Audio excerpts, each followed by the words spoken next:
korupcija v zdravstvu, medicinska oprema, vse te preplačila za ta denar bi mi zagotovo lahko marsikaj zgradili, pa naj se ne sliši populistično, ampak taka so dejstva, ne. Mi zbiramo denar, zbiramo zamaške, zbiramo ne vem kaj vse, vi imate decembrski maraton, tam pa enega posla ne izpeljejo brez tega, da je nekdo zraven zaslužil. Rekel si, zahtevali bomo, da se boj s korupcijo zapiše v koalicijsko pogodbo. Tako je. Kako to zgleda? Ja, to zgleda tako, da se policija tudi depolitizira, da lahko policija upravi svoje delo in tudi policija v preteklosti velikokrat je upravila svoje delo, potem se pa kje drugje ustavilo, a ne.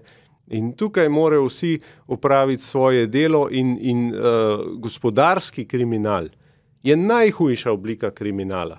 To je naklepni kriminal, kjer denar, javni, naš denar, ne, mi slišimo, vlada daje. Vlada nič ne daje. Nobena vlada na svetu nič ne daje, samo razporeja naš skupni denar.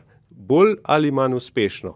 In vsak, kdor gre v politiko, se mora tega zavedati, da on osebno nič ne da, sem vam dal to, ali pa kakšen župan, sem vam dal to, sem vam dal, nič niste dali, ampak ste samo razporejali tisto, kar je skupni denar. In gospodarski kriminal je zame res najhujša oblika kriminala, ker dragocen denar odhaja drugam v privatne žepe, v razne oaze, ne vem kam vse. Kako naj nek povprečen Slovenec, ki ima minimalno plačo ali pa povprečno plačo ali pa še nekateri manj, kako naj potem spoštuje svojo državo, kako naj on razume besede visoko leteče, da smo pred zakonom vsi enaki, če nekateri, kot pravim, recimo Majbert Farm, kriptomiliarderji s temi testi so zaslužili, imajo denarja, da ne vedo kam z njim, nekdo se pa prebija iz meseca v mesec, ne.